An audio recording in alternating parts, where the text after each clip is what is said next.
Yes, indeed! Big Brother Bear here to give you all that you want and what you need. And today we're going to talk about why Division I basketball is overrated. Yeah, I said it. I said it. Division I basketball is overrated.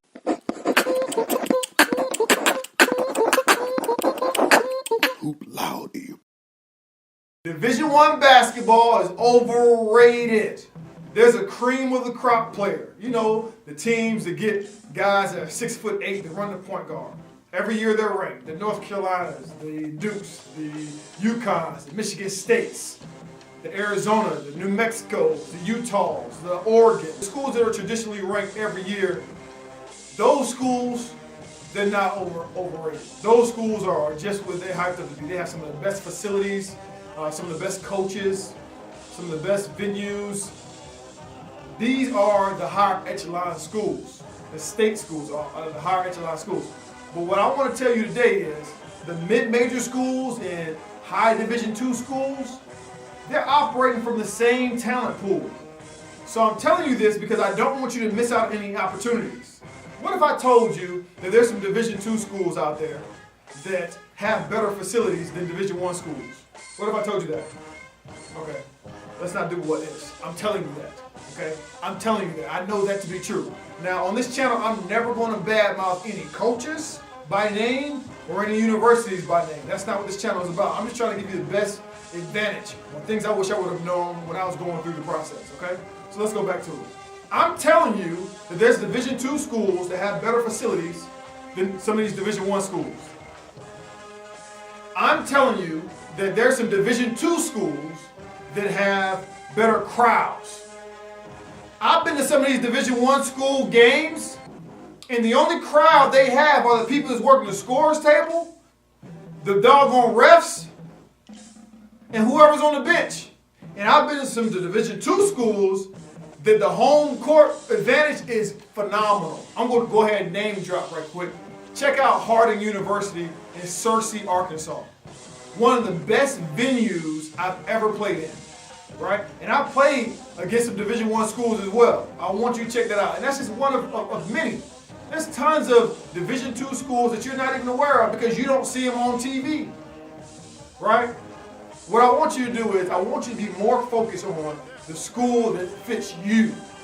If you're operating from the mentality that, okay, Division I has the best facilities, okay, Division I has the best school, okay, Division I has the best crowd, you're wrong, okay? Division I doesn't always have that. And it's something that I didn't know when I was in high school, making that jump from high school to college. I thought it was D1 or nothing. And I know what you're saying, I know what you're saying. I know what you're saying, I can read your mind right now. And what you're saying is this, but Bill, I can't go to the league going to no Division II or Division III school. Why can't you? Who told you that? You should never say, I can't do this because everyone's doing this, and in order to get that, I got to do what everybody else is doing. If you're good enough, an exception will always be made. I'll say that again. If you're good enough, then an exception will always be made for you. But if you're not good enough, you aren't going to go anyway. Let's dial it back. Since you're so fixated on what everybody else is doing, let's make some exceptions. Let me tell you about some exceptions that happen. Chris Anderson, Birdman Anderson, played for the Nuggets for a minute, played for Miami down there when they got a chip down there with Bron. What college did he go to? Anybody know what college he went to? He went to a junior college out of Texas, Blinn College. Now, if you just go off of what everybody else is doing, people will say you don't have a shot. You can't go from a JUCO and then go to the league. Oh, but the exception is, Chris Anderson did it, right? You can't go from a Division III school and go to the league? You serious? Nobody's doing that. But then there's a Devin George that won some chips with the Lakers. Some guy named Kobe Bryant he played alongside with him. That happened. I guess he wasn't so fixated on what everybody else was doing to decide if he was going to go that route. Don't be dismayed. Don't be knocked off your pivot foot looking at what everybody else is doing. Do what you need to do for you, for your game, for your opportunity, what's going to be best for you. Don't be so worried about what everybody else is doing. Ain't got nothing to do with you. Even this channel, I'm not worried about what everybody else is doing. There's a lot of people say this channel will never work. You're wasting your time. I'm not worried about however everybody else is doing their channel. What we're talking about is what we think is important.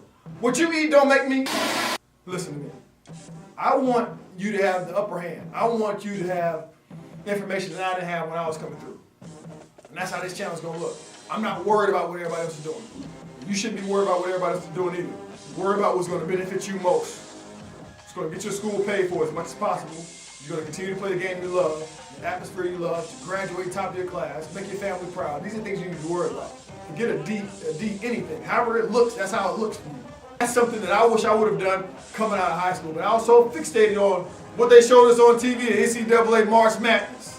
And there's nothing wrong with that. That may not be in your cards for whatever reason. And what I'm telling you is, some of those guys that get to participate are mid-major Division I players. And what I'm telling you is this: if you went to a Division II school, that Division II school could be better than some of those schools you see on TV. How do I know that? Because I've seen it. I'm gonna leave you with this.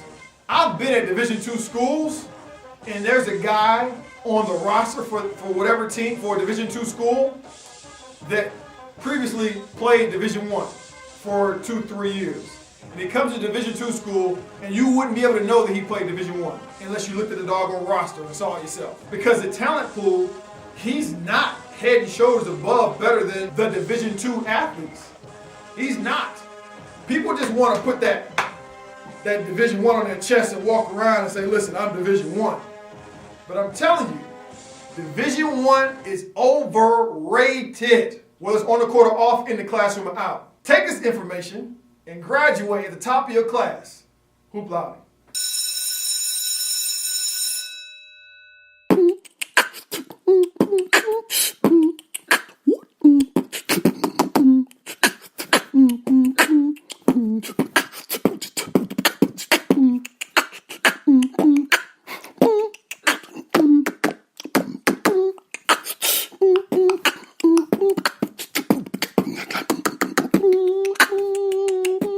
Hoop loud.